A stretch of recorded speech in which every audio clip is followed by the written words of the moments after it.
And we'll start by loosening loosely. Why do I keep saying loosening? Well, let's loosen up a bit. Loosely.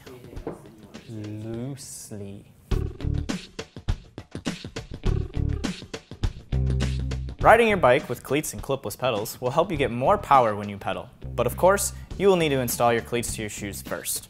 We're using a 3-bolt system for pedals and cleats, which is a common setup for road bike pedals. And we'll start by loosely bolting the cleats to the shoes.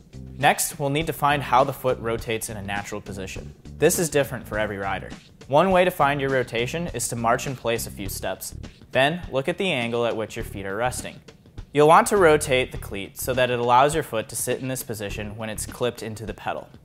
Now we'll position the cleat so that the ball of your foot rests in front of the pedal's axle. Put on your shoe and find the ball of your foot, which is the bony part on the inside of your foot. Using a pencil, sticker, or tape, mark where that spot is on your shoe. Shift your cleat forwards or backwards until the middle of the cleat falls about 1 centimeter behind the mark.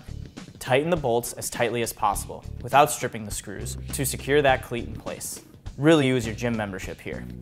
You may want to change the angle of your cleats once you've tried riding in them. So don't head out on that Century until you've had a chance to test them out. Last step, clip those well-fitting cleats into your pedals and go for a ride. To find out which shoes and pedals are right for you, or for more help with fitting your cleats, visit trekbikes.com or stop by your local Trek retailer. Cheers!